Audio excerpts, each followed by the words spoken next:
सारे सहाबा मिल के आए, कहने लगे उमर फारूक से कहना है नबी पाक के ज़माने में तो ज़ाहिरन गुर्बत थी, अबू बकर के दौर में भी गुर्बत थी, अब तो बड़ा माल है।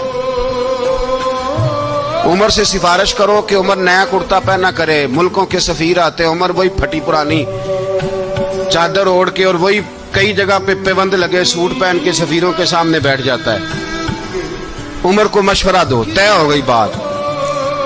सब ने जब मशवरा दे लिया तो सारे कहने लगे ये बताओ शेर की मूंछ को हाथ कौन लगाएगा? कहना किसने है, बंदा भी तो ढूंढो ना।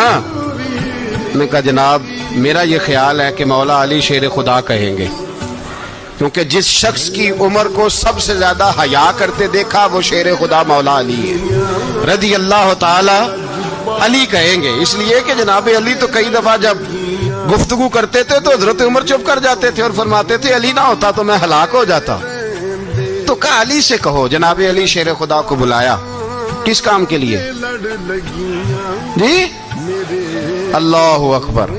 ये जरा अपने इस दौर पे इस बात को जरा लाका जनाब उनसे कहें कि ज्यादा नहीं, एक कुर्ता नया पहन ले। सफीर आते हैं, वजीर आते हैं तो एक कुर्ता नया पहन ले। हजरत अली को बुलाया, आप फरमाने लगे कोई और बात होती तो मैं कह देता, ये वाली मैं नहीं कह सकता। कोई और होती तो मैं उमर को कई दफा कह देता हूँ, जलाल में भी तो सुन, ये वाली मैं नहीं कह सकता। मैं तुम्हें एक मशवरा देता हूँ। कहा वो क्या? कहने लगे सैयद आयशा सिद्दीका से कहो, वो मोमिनों की माँ है, उमर टालेगा नहीं। अम्मा जी से जाके कहा अम्मा जी नया कुर्ता उमर से कहीं पहन लें, वजीर आते हैं बड़े बड़े लोग तो चलो कोई अर्ज नहीं। अम्मा जी ने कहा अच्छा कोई बात नहीं मैं बुला लेती हूँ। जनाबे आयशा ने पैगाम भेजा।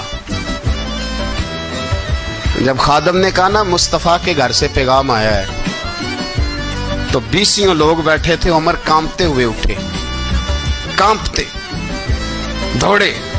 हजरत आयशा पर्दे में थी तो फरमाती हैं उमर अत्ताहियात की हालत में बैठ गए। कहा अम्मा जी देर तो नहीं हो गई मुझे आने में? कहा नहीं टाइम पे आ गए हो। किस लिए बुलाया? मुझे फॉलो करके अपना दोस्त बना लें, हमेशा सही राह दिखाऊंगा।